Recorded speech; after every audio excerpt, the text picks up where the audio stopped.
Today I'm going to show you how to replace your closing loop when you have identified that there's visible wear on it. So while packing your parachute, one of the most important steps is to ensure that the integrity of your closing loop has not been compromised. In this case, it's clear that there is visible wear on the closing loop. The danger with this situation is that if your closing loop were to break while you are on free fall, there's the possibility that you're going to end up with a horseshoe malfunction, which is a very nasty malfunction. So in order to avoid that, we will replace this closing loop, and it's a very easy operation. So the first thing that you need to do is remove it. When you remove it, you put it all the way out. There is a little washer that normally is mounted on it. That's what's going to prevent the knot from going through the grommet. But in order to replace this, we are going to need some basic tools, some basic rigging tools. So you're going to need some 550 cord that has got it. That means that you have removed the reinforcements on the inside of the braid. Either a finger trapping needle, a finger trapping wire, a lighter, and scissors. So the first thing that you need to do is identify an appropriate length for your closing loop. So taking your 550 cord, you're going to cut about a little bit more than twice the length of your closing loop. So once you have done it, you will cut it. It's better if you cut in about a 45-degree angle to avoid excessive fraying. And once you are done with that, you are ready to initiate the finger trapping process. First, I'm going to show you how to make your closing loop using a finger trapping wire. You will start by pushing the wire through the middle of the cord until you reach about midpoint. When you reach the midpoint, you will force the wire to come out of the braid by carefully squeezing it out. At that point, you will take the opposing end and feed it through the middle of the wire until you have about 1/4 of an inch. And you will start pulling the wire back inside. So you will continue pulling until you get the end out. At this point, you don't need the tool anymore, and you will just work on getting your closing loop of the correct dimension. So now that the end that got finger trapped through the middle of the 550 cord, it's outside, we will just take the excess on the outside cord and squeeze it out. And at this point, we can cut the frayed part and burn the end.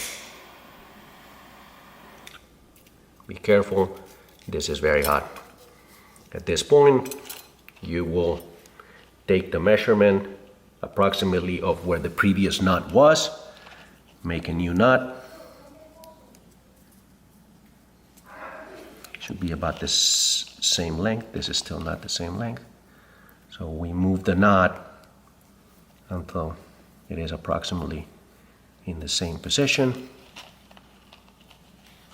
This is close enough. And we're going to take the washer. We will put it into our closing loop. And we are ready to insert it back in the rig. The second method to make the closing loop is by using a finger trapping needle. In this case, we are going to thread the end of the 550 cord inside our trapping needle. We are going to determine about the midpoint, and about 1/2 inch below it, we're going to insert the needle into the braid. We're going to push it all the way through until it comes out. We'll continue, and we will start pulling until the end is outside. Once the end is outside, we unthread the 550 cord. Again, remove all the excess on the braid, cut the end, and burn it. And from this point, you do exactly the same. Adjust the nut, put the washer, and we're gonna go to installing it back in the rig. Now that we have our closing loop ready, we are going to insert it back inside the grommet.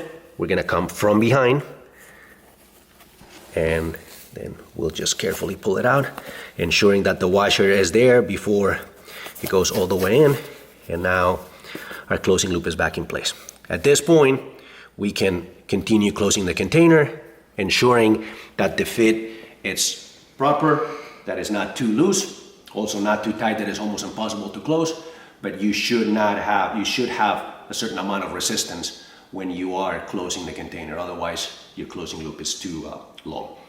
So most likely after 5 or 6 jumps, you'll notice that your closing loop is not as tight as it used to. At this point, it will require that you will readjust the nut, or if the length has been significantly increased, add a second nut, and then insert the washer again, and you can close your container one more time. If you would like to make your own closing loops, check out the video description where we put links to the finger trapping needles and 550 cord, so you can start making your own without having to rely on anyone.